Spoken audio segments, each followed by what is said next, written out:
I just want to let you know that I hear you. Um, there have been a few comments made about one of the videos I've done in the past. Um, in this video, I spend a lot of time talking about a BBP.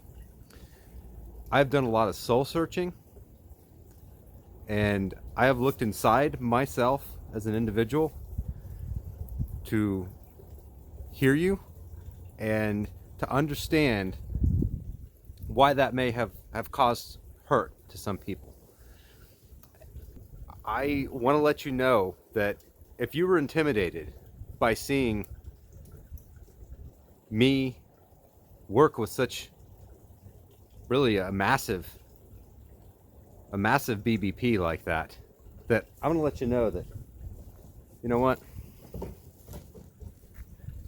Look at this. I can work with smaller poles too. Like, I know my way around a small pole. And this video is for you guys that you know, that the small P family.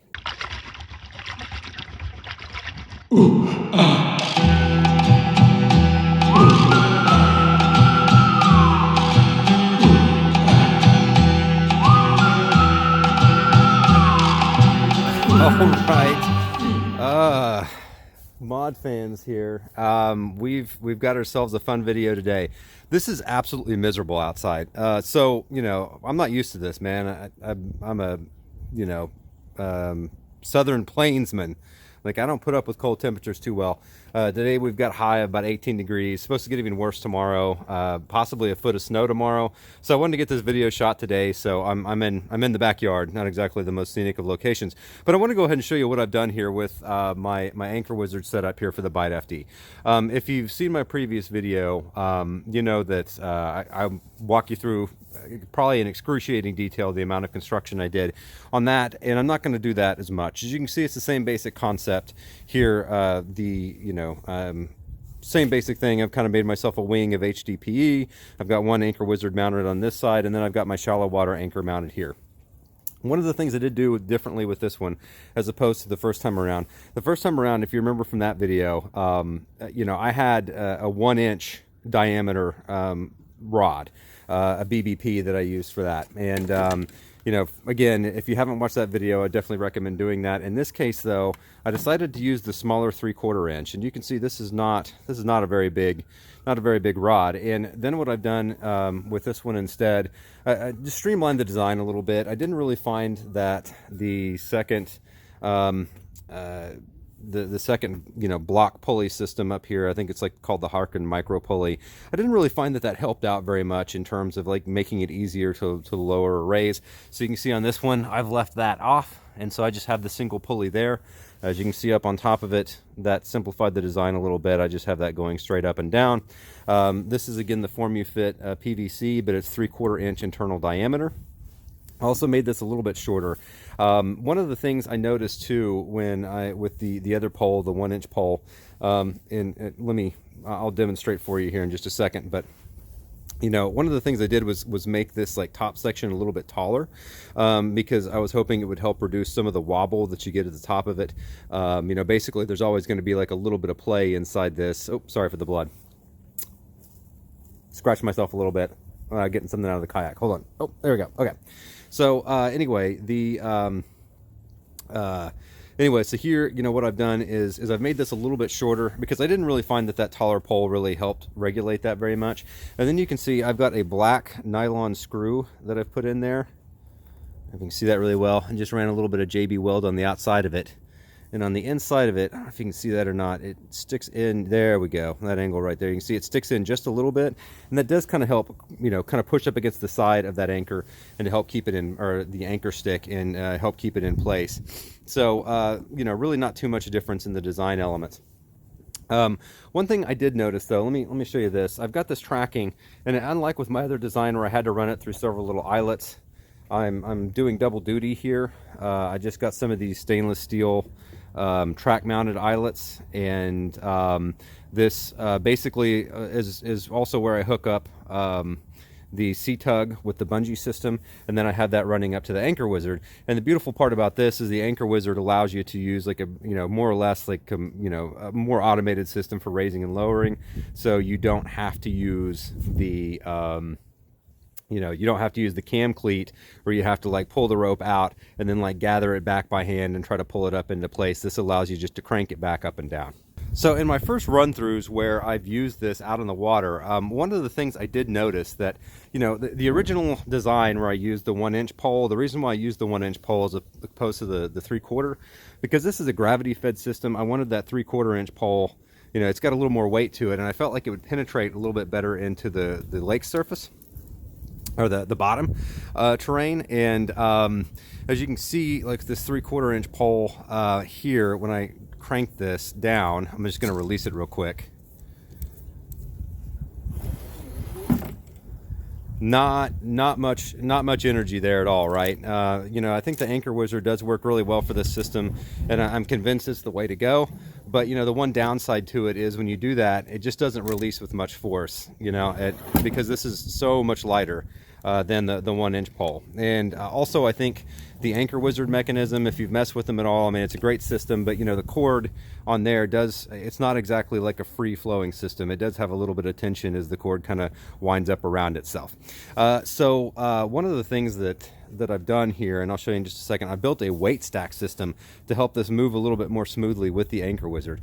One other thing I'm going to point out real quick too, if you remember the other one, I had a stainless steel tip on there. Let's see if I can get that in focus a little bit better. With this one right here, as you can see, I just like ran JB weld on the tip of it and used that to reinforce the tip, and then just cut it almost like on a saber grind is what you'd call that on like a knife blade surface, but I just put kind of a single angle on there. And the reason why I did that, honestly, was because the stainless steel tip, I had to get it through this PVC, the 3/4 inch internal diameter PVC, I would have to like sand that out a little bit more, and then it made the pole a little more wobbly. And you can see it's not as big a deal with this one, but with that 1-inch pole, as you can see, when it wobbles around, when you hit some waves or some wind, that thing kind of like wobble around, and you could feel it kind of, flexing the boat a little bit from side to side. I just didn't care for it. So anything I could do to minimize that, I did. So the stainless steel tip, not using it, allowed me to use a little bit tighter connection between the PVC and the pole itself. Like I said, the big thing I've noticed with this, though, is just the lack of penetration power, and that really reflects, unfortunately, in its performance out on the water. It just doesn't go down far enough into the mud, I think, to stick as well. But I've developed a little fix for that. Let me show it to you here real quick. This is some very high-tech engineering here. These are 3/4 inch zinc washers. I just made a stack of 8 of them together, and JB welded them in place. And then, real sophisticated here, I just took a zip tie and ran it around the outside of it.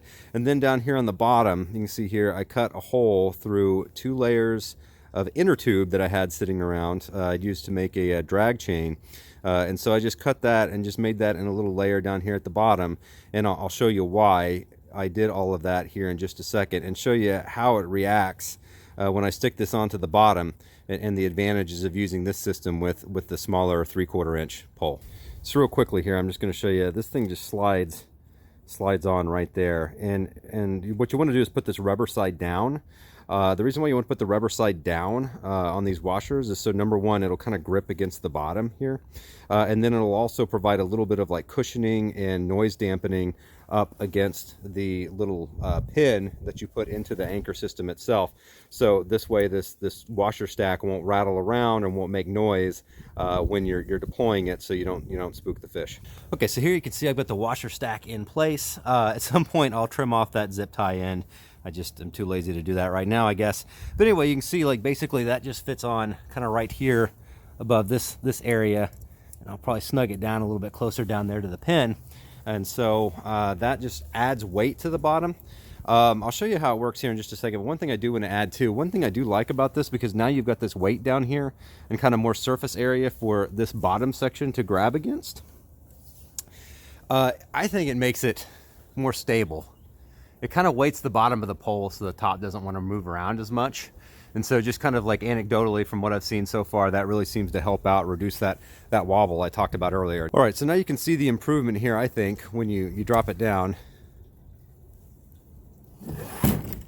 There we go. You can see right there, it goes down with much more force than it did previously. I think nothing today is working real well on the Anchor Wizard because it is so cold out here. But you can see this thing comes down with a lot more velocity than what it did previously. So there we go. So that definitely, I think it will improve the ability of the anchor to stick in like those soft muddy bottoms where it needs to really work well. Okay. All right, guys, that is it for this video. You know, I'm not sure how much content I'm going to be able to get out over the next few weeks just due to the weather.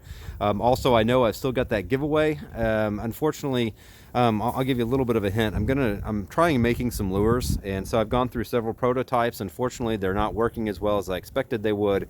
So I've had to gone through several iterations to make it work. Unfortunately, because of that, it's pushed me into a situation because the weather is so nasty. My workshop does not have any climate control in it. So I'm not really in a position where I can work on it right now. So that's going to be pushed back a couple of more weeks, but I know I've still got that incoming.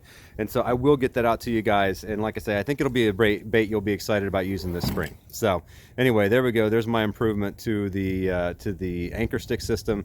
And that really seemed to have helped out quite a bit, get a little more stick to the bottom of this thing. All right. Thanks a lot, guys. Appreciate it. Bye.